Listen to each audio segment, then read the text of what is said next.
So here we're gonna continue with solving linear systems, and today we're gonna solve by elimination. Solving by elimination is also called solving by adding or subtracting. I think I prefer elimination, and the reason why, because it's basically we're trying to eliminate one of the variables, but you could call it anything you want, it doesn't matter. Now, what we did earlier, the last lesson, when we have two systems like this, we solve them by graphing. So we graph the two lines and we find out where they meet. So here we're doing the same thing, except we're not going to graph them, but we're going to do it using this, solving them by elimination. So elimination, or solving by elimination, what we want to do, we want to look at this and see if we have variables that have the same coefficients. So let's say, you know what, I'm going to do 2 before 3, just I'll tell you why. Okay, so if I look at 2 here, if I look at the top equation and the bottom equation, both the y's have 4 besides them. So that way I could either add or subtract these two equations, this equation from that equation, and be able to eliminate the y. Here, since the coefficients of y, both of them are the same sign, then we need to subtract these two equations from one another. So 3x minus 5x will give me negative 2x. Negative 4y minus negative 4y, that will cancel. And 0 minus 8 will give me negative 8. And now I could solve for x by dividing both sides by negative 2, and I get x equals 4. After I find the x value, of course, when I'm finding the solution between two lines, and I'm trying to find out where they meet using elimination, I don't only find the x, I have to find the y coordinate as well, so I know what the point is where they meet. So what you do, you take one of these equations right here, the top or the bottom, it doesn't matter. I'll just take the top. Both of them will lead to the same answer. So the top is 3x minus 4y equals 0. We know what x is. X is 4, so I'm just going to sub 4 for the x. Minus 4y equals 0. I have 12 minus 4y equals 0. Now I could either move the 12 to that side and make it negative, or could move the negative 4y to that side and make it positive, either or. So what I'm going to do, I just don't want negative, so I'm going to move the negative 4y to the other side of the equal sign and make it positive 4y, because I'm adding 4y to both sides, if you like to see it that way. And now I divide both sides by 4, and I end up getting y equals 12. And therefore, the solution for this system is 4 and 12. And what that means, it means when you graph these two lines, that these two lines will meet at 4 and 12. How about we'll go back to number 1 now? What are we going to do with number 1? So both of them have, the x's have the same coefficient and the y have the same coefficients. So you could choose either to cancel the x's first or cancel the y's. You know what? I'm just going to cancel the y's by adding the two equations. Since the coefficient of y here and the coefficient of y here have opposite signs, if you add them, these two will cancel. So we add the 2x to the 2x, we get 4x. We add 3y to negative 3y, they cancel. And we add the 18 to negative 6, and we get 12. Now divide both sides by 4, and you get x equals 3. After that, you just sub in the 3 in this equation or that equation. It doesn't matter, both will lead to the same answer. So I'm just going to go to the first equation, 2x plus 3y equals 18. Sub in the 3 for the x, and then I have 3y equals 18. Now 6 plus 3y equals 18. I move the 6 to the other side, it becomes minus 6. So I'll end up with 3y equaling 18 minus 6, which gives me 12. And then divide both sides by 3 by 3.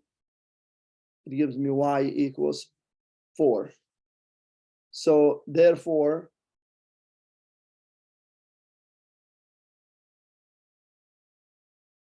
the solution for this one is x is 3 and y is 4. Now I just looked back at this and I realized I said y equals 12 here, which is wrong. 12 divided by 4 is 3. So here it's supposed to be 4 and 3.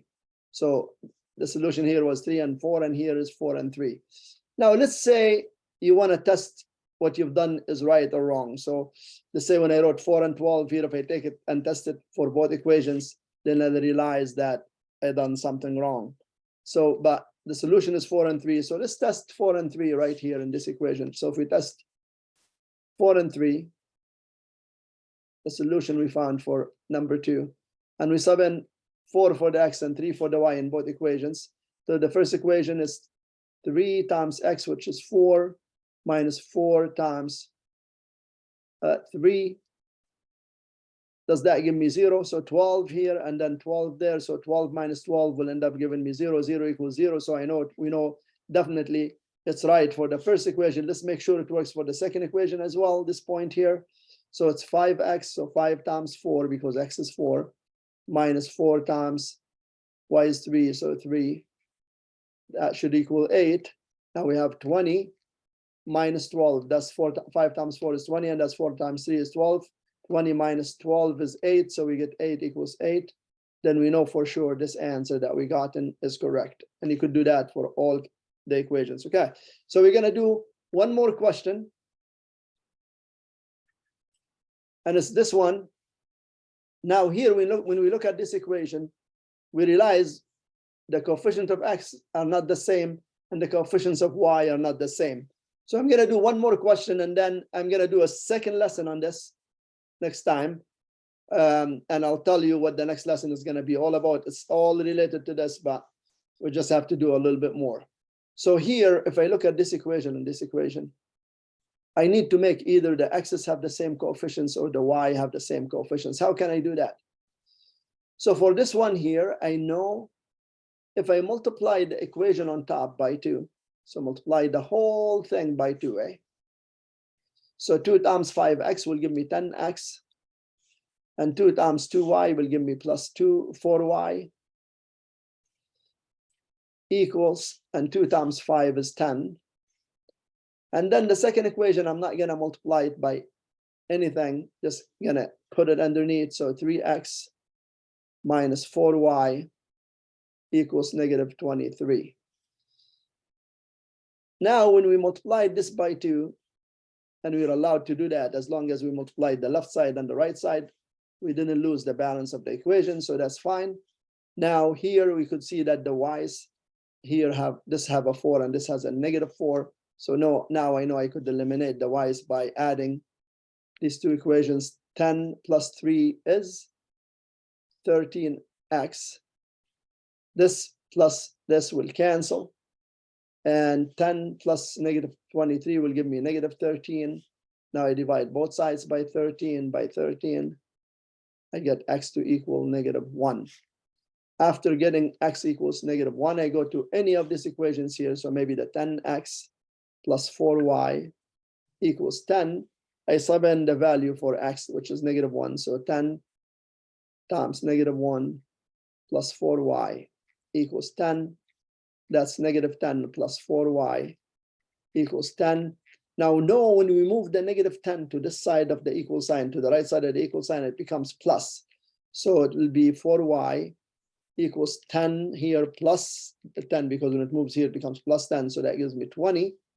And I divide both sides by 4 by 4. Y equals 5. And therefore, my solution to these two systems here is negative 1 and 5, which means that these two lines, when I graph them, they meet at negative 1 and 5. And you could always test negative 1 and 5 to make sure it works. So if we put negative 1 here, that would be 5 times negative 1 is negative 5. And if you put 5 here, 2 times 5 is 10. Negative 5 plus 10 will give me 5. So that negative 1 is check. How about, the first equation is check. Now, does it work for the second equation? So we put in negative 1 for the x. 3 times negative 1 is negative 3. And this is 4 times 5 is 20. Negative 3 minus 20 will give me negative 23. So this answer is correct. Okay. So today, the last one we did is we had to multiply only one equation by a number to make the coefficients the same.